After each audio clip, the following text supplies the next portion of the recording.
Hello, class. This is a follow-up for lab number 6, specifically part 2. I know more than few of you had some issues with the lab. I definitely take some responsibility, some issues I didn't even anticipate that you might have. Specifically, the big issue was how do I run the commands I need, right, and the script at the same time? I saw a lot of you trying to do everything on one terminal. Um, maybe didn't actually try running the script and your commands on a separate terminal, which I'll kind of show what I mean in this video. So if you watch this video, you'll have everything you need to complete the lab in just a matter of minutes. It's not part 2 is not really a time intensive lab, I will say. Although it does employ, right, it's supposed to employ all the information commands we learned for the week, specifically all the memory management commands. So while I didn't post a lab video, right, everything you do need, as I said in the video for the lab, is included in the 2 demos. So memory management demo was for part 2. All right, so just to remind you, right, make sure you're watching the video. So for example, we're going to be covering memory management. So memory management, I know it gets confusing. So storage is when we're talking about actual places where we store files, where we save those files. Memory, however, um, is always referring to the processing power that a computer has. So they sound similar.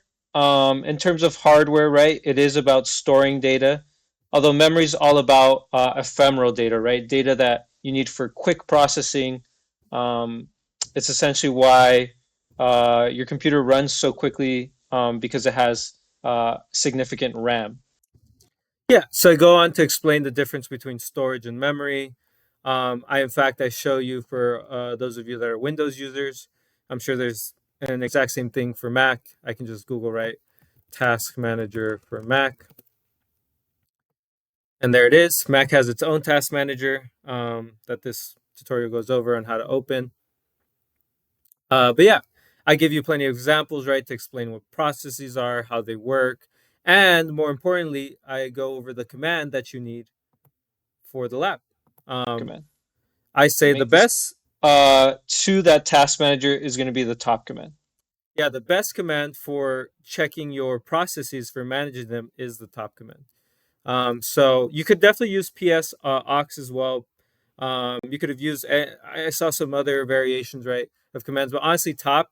Uh, whatever's broke, right, don't gotta fix it. Um, so top works very very well at showing all the processes. Um, just remember, if your videos ever come out blurry, just make sure to change the quality here at the settings for the YouTube video. It might default to a lower quality. But yeah, I go ahead and go over how top is the best command to do this. So for this lab, I know my terminal looks a little bit different. But if you run top, then that's how you keep an eye on the memory usage. Now here you can see that nothing's eating that much memory on my computer. This is before the create zombies. Now, if I open another terminal, you can do this by just clicking on the icon and opening up a new terminal. I can show you how to do that. Again, looks a little bit different. Let me just make this smaller. Just open terminal, right? It'll again. I'm using a different. My computer's getting set up, so it's not looking exactly the same. But this is an Ubuntu Linux machine. So let me make this bigger. If I can. There we go. And so I have another terminal open, as you can see here. And this is where I would run my script. So let me make sure it's in there. Chmod plus X is going to give me executable permissions. And then I'm going to do /createZombies.sh. And you should see something change in your top. Zombies are starting to rise. Our CPU is starting to get eaten up. And if you're running top from your regular Ubuntu machine, it'll actually tell you the command that's actually causing the CPU to be eaten up. And so you should actually see stress. Um, So I know at least one student, right, had an issue installing Stress. I know I didn't actually put the instructions on how to install it, but let me see if I can open up. There it is. I did add it this time. I did update it. So it's sudo apt install Stress. If I say install the Stress package, right, we should all be familiar now at this point on how to install packages. So Stress was the package you need. If you ever get a command not found, it's because that package is not existing and you're trying to run a command from that package. So you have to install the package, right, before you use those commands. So that was part of the instructions to install the Stress package.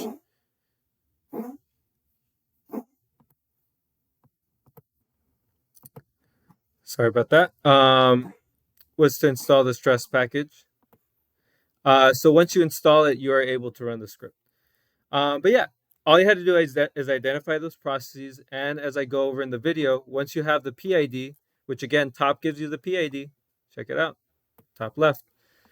Then you can run another command, which is the